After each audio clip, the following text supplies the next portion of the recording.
Assalamualaikum dear viewers. Welcome to our YouTube channel, Online Classes and e-taught Tricks. Kindly subscribe our channel and press the bell icon. Bismillahirrahmanirrahim.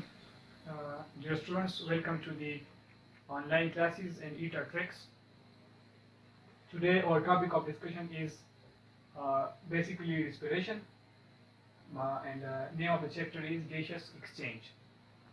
Before starting the respiration, जैसा कि हम सबको पता है कि एक living organisms के body में डिफरेंट एक्टिविटीज़ होते हैं और उन एक्टिविटीज़ के लिए हमें चाहिए एनर्जी। अब लिविंग ऑर्गेनिजम्स के बॉडी में एनर्जी के लिए प्रोसेसेस होती है। एनर्जी प्रोडक्शन किस तरह होती है, फिर उस एनर्जी को हम यूटिलाइज कैसे कर सकते हैं, इसके लिए प्रोसेसेस होती है। तो सबसे पहले हम यहाँ सीखेंगे कि एनर्जी प्रोड्यूसिंग प्रोसेस हमारे पास क्या होता है। जैसा कि बोर्ड पर सामने लिखा गया है, प्रोसेसेस हमारे बॉडी में दो किस्म के होते हैं। वो एक है एनर्जी प्रोड्यूसिंग प्रोसेस, यानी वो प्रोसेस जिसमें एनर्जी पैदा होती है। तो अगर हम प्लांट्स की बात करें तो उनमें चूँकि ग्रीन लीव में क्या होता है, फोटोसिंथेसिस होता है। तो फोटोसिंथेसिस वो प्रोसेस होता है जिसमें कार्बन डाइऑक्साइड और वाटर मिलके ग्लूकोज और ऑक्सीजन बनाते हैं। तो ये ग्लूकोज बेसिकली एनर्जी है, ये एक फूड है जो इस प्रोसेस से बन गया। तो इस प्रोसेस को हम नाम देंगे एनर्जी प्रोड्यूसिंग प्रोसेस। अब लिविंग ऑर्गेनिजम्स में तो सिर्फ प्लांट्स नहीं है, लिविंग ऑर्गेनिजम्स में एनिमल्स भी है। तो एनिमल्स या ह्यूमन बॉडीज में फिर हम एनर्जी प्रोडक्शन के लिए थ्रू डाइट हम डायरेक्ट फूड लेते हैं, उससे हमारे ग्लूकोज, कार्बोहाइड्रेट, फैट्स, प्रोटीन वगैरह मिलते हैं। तो पहले यहाँ पर चूंकि हमारा टॉपिक ऑफ डिस्कशन जो है वो रिस्पिरेशन है, तो रिस्पिरेशन और फोटोसिंथेसिस एक दूसरे की उलट प्रोसेसेस है। तो इसलिए मैंने एनिमल्स की प्रोसेस इसमें नहीं लिखा है जहाँ एनर्जी प्रोड्यूसिंग वाला। तो सबसे पहले फोटोसिंथेसिस हमने सीख लिया कि कार्बन डाइऑक्साइड और वाटर मिलके क्या बनाते हैं, ग्लूकोज या ऑर्गेनिक फूड जो प्लांट्स का फूड है, और साथ में ऑक्सीजन। तो यहाँ से हमें एक बात क्लियर हो गई कि सबसे पहले अल्टीमेट सोर्स ऑफ एनर्जी क्या है, सन है। क्योंकि अगर सनलाइट नहीं होता तो यहाँ पर कार्बन डाइऑक्साइड और वाटर से फिर ग्लूकोज प्लांट्स में नहीं बनता। और दूसरी बात हमें ये इससे पता चल गई कि ऑक्सीजन जो है वो as a by product release होता है कौन से प्रोसेस में, फोटोसिंथेसिस की प्रोसेस में। तो यहाँ पर रिएक्टेंट्स यानी रिक्वायर्ड चीजें फोटोसिंथेसिस के लिए या एनर्जी प्रोडक्शन के लिए कार्बन डाइऑक्साइड और वाटर है, और बाई प्रोडक्ट या प्रोडक्ट क्या है, वो है फूड, ऑर्गेनिक फूड और ऑक्सीजन। अब ये ऑर्गेनिक फूड ग्लूकोज जो इस प्रोसेस से बन गया, ये फूड हम इसी तरह डायरेक्ट नहीं ले सकते। रीजन क्या है कि क्योंकि यहाँ से जो एनर्जी रिलीज होती है वो हमारे सेलुलर लेवल के प्रोसेसेस के लिए बहुत ज्यादा है। तो इसके नुकसान ये है कि बहुत सारा एनर्जी लॉस हो सकता है। और दूसरी बात, ये एनर्जी लॉस होने के साथ साथ सेल में जब इतनी ज्यादा अमाउंट ऑफ एनर्जी इंसान की बॉडी में पैदा हो जाती है तो वहां से फिर सेल डैमेज भी हो सकती है, क्योंकि सेल का हीटअप हो सकता है। तो नेचर ने इसके लिए एक प्रोसेस तैयार किया हुआ है जिसे हम कहते हैं रिस्पिरेशन। अब हम देखेंगे कि रिस्पिरेशन है क्या चीज और इसमें ऑक्सीजन का क्या रोल है और इससे क्या बनता है। तो पहले हम ये डिफाइन करते हैं रिस्पिरेशन को।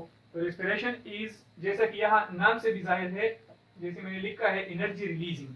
सो दिस मीन्स कि respiration is an energy releasing process. It is an energy releasing process in which the organic food is broken down into simpler compounds or simpler molecules and energy is released। यहाँ पर मैंने respiration का definition लिखा है कि जहाँ organic food, यानी organic food हमने केमिस्ट्री में पढ़ा होगा कि ऑर्गेनिक मॉलिक्यूल्स हम उनको कहते हैं जिनमें कार्बन और हाइड्रोजन की बॉन्डिंग होती है। तो वो फूड की ब्रेकडाउन और उससे एनर्जी का रिलीज, इस प्रोसेस को हम कहते हैं रिस्पिरेशन, और ये एक एनर्जी रिलीजिंग प्रोसेस है। तो यहाँ पर कार्बन ऑक्सीजन जो था वो फोटोसिंथेसिस के प्रोसेस से प्रोड्यूस हो गया था, और यह एक रिस्पिरेशन की प्रोसेस में यूज हो गया। कार्बन डाइऑक्साइड यहाँ पर एज रिएक्टेंट था और यहाँ पर रिस्पिरेशन में एज अ प्रोडक्ट बन गया। अब रिस्पिरेशन की प्रोसेस को समझने के लिए हमें चाहिए कि ये ऑक्सीजन जो कि मेन रिक्वायरमेंट है फॉर रिस्पिरेशन, ये कहाँ से आया। तो इसके लिए सबसे पहले यानी मैंने लिखा है इधर रिस्पिरेशन की कंपोनेंट्स। तो कंपोनेंट्स में सबसे पहले एयर का जरूरी होना है। तो एयर कहाँ से आता है?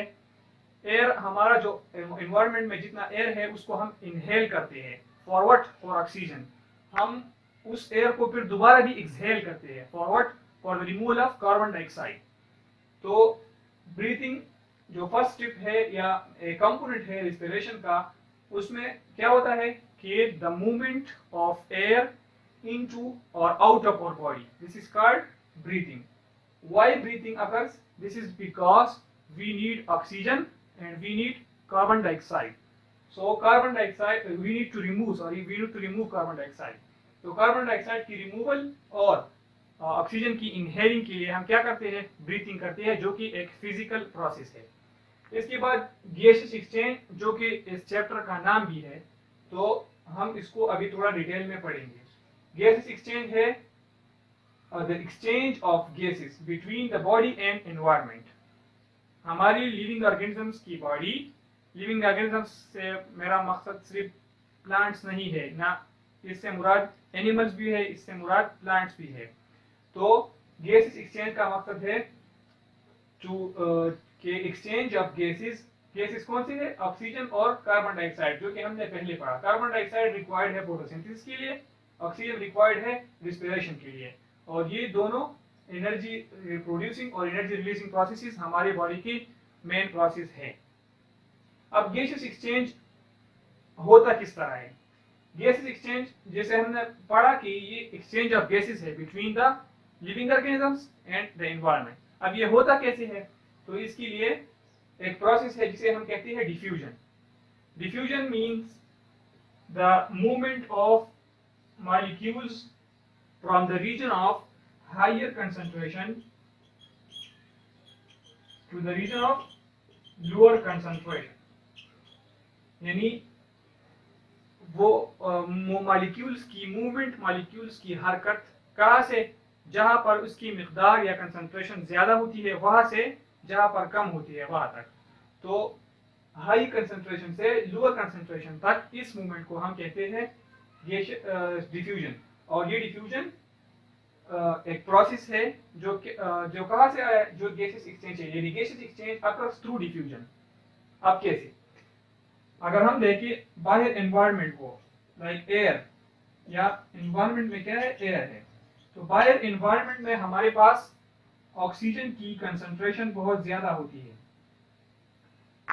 इन कंपैरिजन अगर हम लंग्स को देखें या हम लिविंग ऑर्गेनिजम्स की बॉडी को देखें, तो वहां पे ऑक्सीजन कंसंट्रेशन बहुत कम होती है।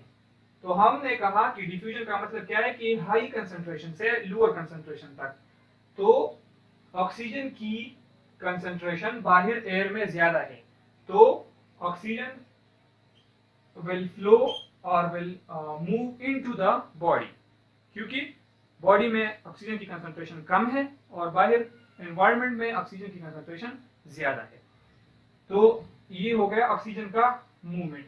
अब इसकी एक्सचेंज में कार्बन डाइऑक्साइड को अगर हम देखें, तो कार्बन डाइऑक्साइड, ये बॉडी है, कार्बन डाइऑक्साइड की कंसंट्रेशन यहाँ बॉडी में ज्यादा है। ब्लड में कार्बन डाइऑक्साइड की कंसंट्रेशन ज्यादा है। क्यों ज्यादा है? क्योंकि हमने पढ़ा कि बॉडी में रेगुलरली रिस्पिरेशन होती है और रिस्पिरेशन में क्या बनता है? कार्बन डाइऑक्साइड बनता है, क्योंकि हर ऑर्गेनिक फूड मॉलिक्यूल जो है उसको उसका ब्रेकडाउन बहुत जरूरी है टू गेट एनर्जी।